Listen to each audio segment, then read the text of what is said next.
everyone, my name is Shambhavi. Hope you all are doing well. So welcome to the yet another video over here.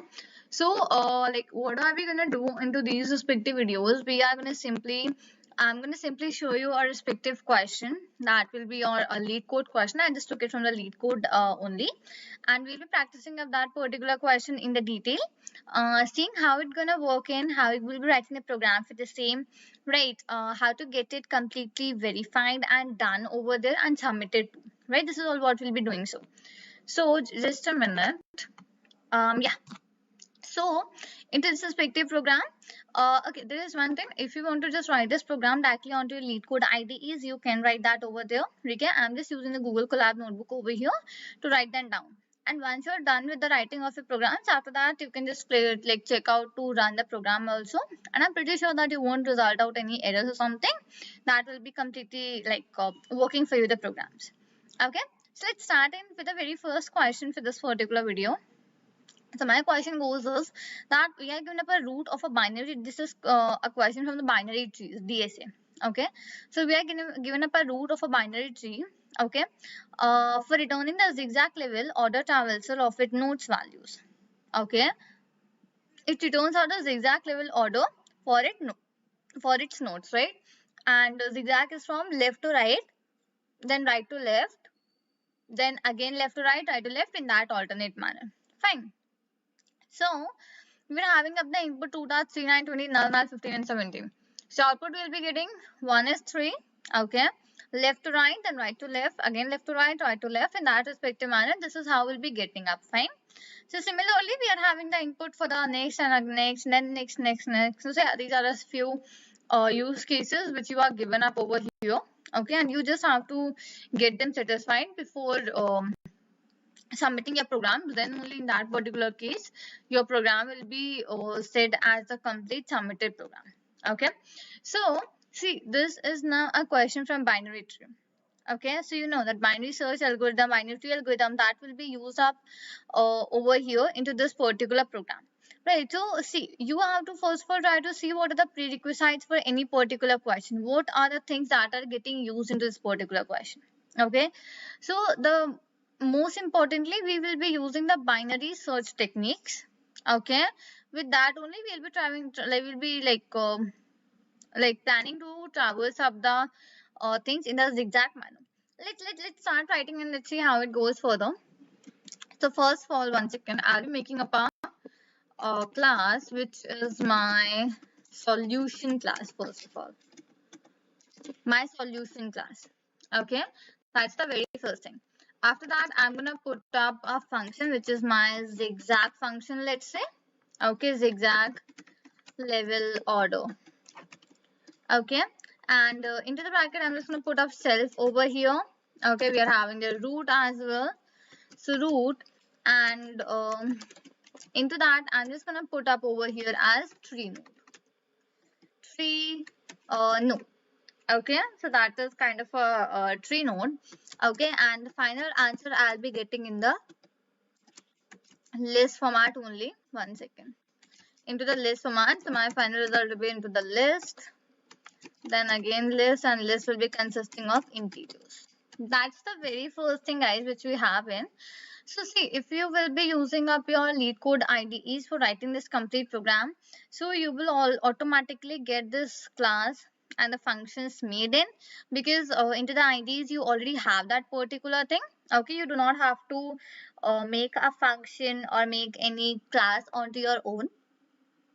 You already have them declared. What do you have to do over there? You just have to write the main code of the whole main program for your question. That is what you exactly have to do into your lead codes, right? So better key this particular thing should be like, you should see this respectively.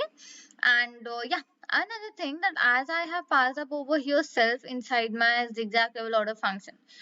So if you're going to use out any PyCharm or any IDE, right, any offline IDE, so there this self will automatically be passed. Okay, so in case you are using that and you get that automatically passed, so don't worry in that respective case, because yes, it will be automatically passed, because that's a rule for your like whatever the offline IDEs you are using. It's a rule into that particular case.